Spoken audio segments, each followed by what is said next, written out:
What's going on, guys? It's your boy Hyga back with another Borderlands 3 video, and today, as you can tell by the title, I'm going to be sharing the Zane build I made a few days ago with you guys. I spent a lot of time in my last stream testing different variables in the build like artifacts, shields, guns, etc.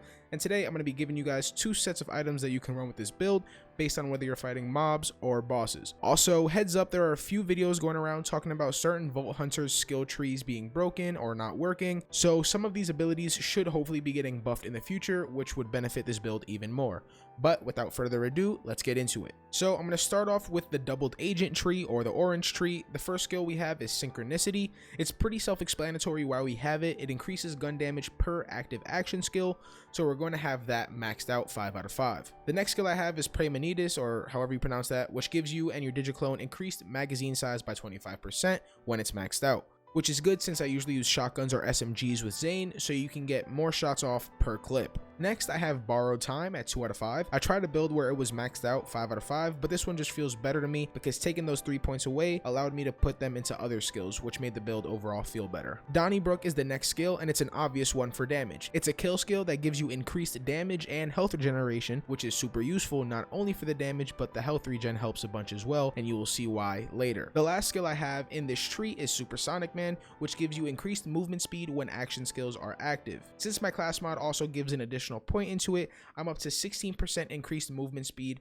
per active action skill when this is maxed out at 3 out of 3. It's super beneficial because some of the other skills that we have in the build, like Violent Momentum. Speaking of Violent Momentum, we now take a look at the Hitman or the blue skill tree, where the first ability is Violent Momentum, which increases your gun damage based on how fast you're moving. My class mod also gives 3 points into this, which allows me to get an additional 32% increase to gun damage while at my default walk speed, which is good for bosses since most of the time you're trying to dodge attacks while still outputting DPS. It's also nice for fighting mobs where you can be a bit more mobile and risky. Again, this is maxed out 5 out of 5. I do have 1 point into Cold Bore. Just in general, I think Zane should take advantage of elements as much as he can since he can't put out as much raw damage as some of the other Vault Hunters. So for me, I would rock different elemental weapons like Corrosive for enemies with armor, Shock for shield, and anything else just to put out damage. So cycling between your weapons becomes a lot easier and feels smoother when you have some increased weapon swap speed.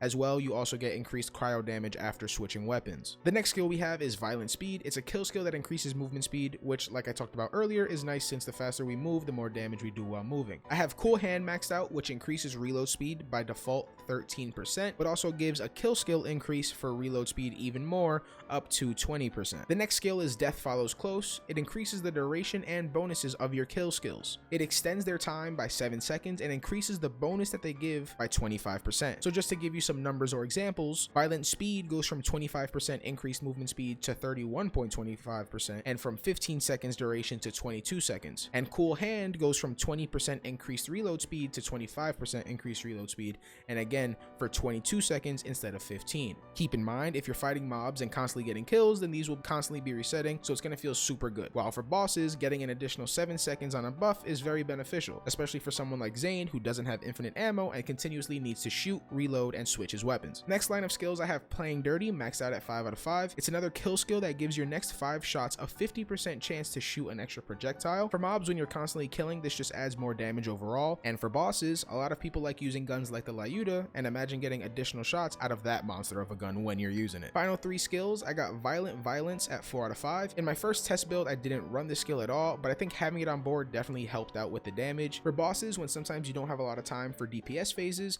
getting all of your shots out is important. And for mobs, you're constantly getting an increase in fire rate, which helps to melt through them faster. Second to last skill I have is Good Misfortune, which I have maxed out. When you're going through bunches of mob enemies, this skill heavily benefits the orange tree. Remember, we had Synchronicity and Supersonic Man, which increased your gun damage and movement speed for each active action skill. And remember that the more movement speed we have, the more damage we can put out. So you're able to keep those 2 skills up way longer. The last skill we have is See in Red, which allows us to use any action skill and it triggers all of our kill skills, which is great for boss fights when you're not going to be getting kills as rapidly. Now we're going to move on to the augments real quick. For Sentinel, I use Bad Dose because it debuffs enemies obviously, and for each debuffed enemy, it increases my movement speed and fire rate. This is one of the skills that I was referring to earlier when I said some of the skills aren't working, so this one may be receiving a buff. The other augment I use is Boomsday. I believe this one just got buffed, but honestly I just use it for occasional extra damage. I know Static Field is really good because that drains enemy shields and recharges yours, but you'll see in a second why I don't use that. For the Digiclone, I use Which One's Real, which makes your clone basically draw aggro for 4 seconds after he's summoned and whenever you swap places. So having all the enemies not looking at you really helps, especially when you're soloing. My other augment is Digital Distribution, which allows you to share up to 75% of the damage to your health with your clone. And with my mob running setup, well, let me just show you the variables I'm using because you'll be able to see why that can be helpful. I'm going to show 2 item sets that I use, one for bosses, one for mobs, but let's just start with the one for mobs. My class mod is called the Infiltrator. It gives a buff to weapon damage and movement speed, and the lower Zane's shield is, the bigger the buff. I'm still trying to get one with better rolls as far as the stats it gives, but that's just for perfecting the build. This class mod also automatically sets your shield to 0 whenever you use an action skill. So not only do you get your kill skill buffs and all the other buffs, but when you activate your action skill, it would also put you at 0 shield, which increases your gun damage and movement speed even more. However, shields regenerate, right? So to counter that, I'm using the Rough Rider, which is a shield that gives you 0 capacity, but reduces any incoming damage by 23% and gives you 35% additional health. When you use action skills, the class mod can no longer chunk your shield because there's nothing to chunk. And even without kill skills or action skills active, you'll still be getting a buff from your class mod for movement speed and weapon damage. However, even though you take reduced damage and you get more health, you're still pretty vulnerable to enemies. So I use this auto idle artifact. There are different auto idols. Mine came with Shock Slide, so I would like a better one, but again, that's just for perfecting the build. What the auto idol does is give you 18% health back after killing an enemy. Now this isn't a kill skill where you can trigger this with your action skills, but it is sort of a buff you receive on killing enemies literally. Luckily for me, I also got a cryo damage increase and cryo resistance, which is just a nice touch since I like using cryo SMGs on Zane when I'm going through mobs. Speaking of SMGs, for the guns I use with this setup, I usually rock a Crossroad in my primary slot. I have a few, but I enjoy using the cryo one since I get some additional damage from my artifact, and this thing freezes enemies really quick and does a ton of damage. For my secondary, I use a cash infused Brainstormer. Like I spoke about earlier, switching weapons and taking advantage of elements is very helpful, and I think it's important for Zane. Plus this shotgun just erases shields completely, which allows me to then finish them off with my Crossroad. For my third weapon, I use a Corrosive Cutsman. If you haven't used the Cutsman yet, this thing is probably the strongest SMG in the game. It's insane. But I also keep it to erase armor off of enemies, which is helpful for things like Slaughter Shaft, since a lot of those enemies have 3 bars of HP, including armor, shield, and health. So with those 3 weapons, I can erase 90% of the enemies with ease. Also, since cryo doesn't do much against anointed enemies, the Cutsman helps with that as well. The only downfall of this is if you're farming something like Slaughter Shaft, you have to keep an eye on your ammo. Since I'm using 2 SMGs, I can burn through ammo pretty quickly without even realizing it. As for the last weapon, honestly, you can put whatever you want here. I was using Lucian's Call for a bit, but that was just something I could use in case I ran out of ammo.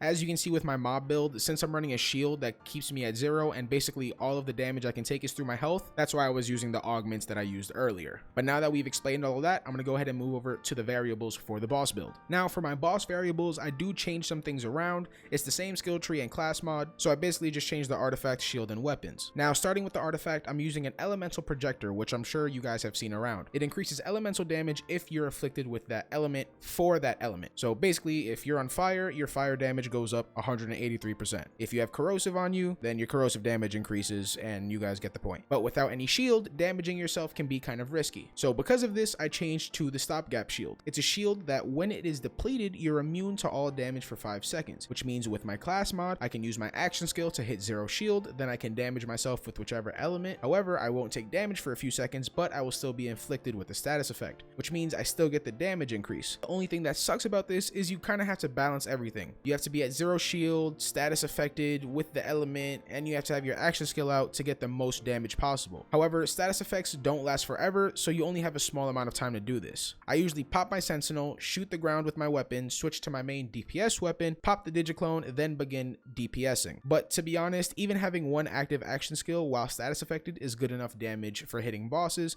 since the buff from the artifact is so intense. As for my weapons, I have the Hazardous Sellout, which is what I use to inflict status effect onto myself. You can do the quest on Eden 6 to get it, and if you do it while not on Mayhem mode, you can get it at level 31, which allows you to inflict yourself while not killing yourself. As for DPSing, the Cutsman can pretty much deal with any boss in the game, especially since it comes in multiple different elements: shock, corrosive, and incendiary. The Crossroad also did good damage against bosses. Also, a cool thing about Zane is that since we have Cold Bore, not only does our hazardous sellout give us options for incendiary and corrosive damage to inflict ourselves with, Cold Bore gives our next shot after swapping weapons some cryo damage, which means if you only have good cryo weapons available, you can inflict yourself with cryo damage as well. Though it doesn't last long, you can still put out damage with it. The last weapon I use is a Lyuda because it's a monster of a sniper and melts most bosses, and with the Lyuda, you can one-clip Grave Ward as long as you have good modifiers. But otherwise, that's pretty much it for the build. If you have any questions about the build or the setup, feel free to put them in the comments below. I will do what I can to help you guys out. Also, a lot of these clips were from my Twitch stream, so if you guys want to watch or possibly play with me live,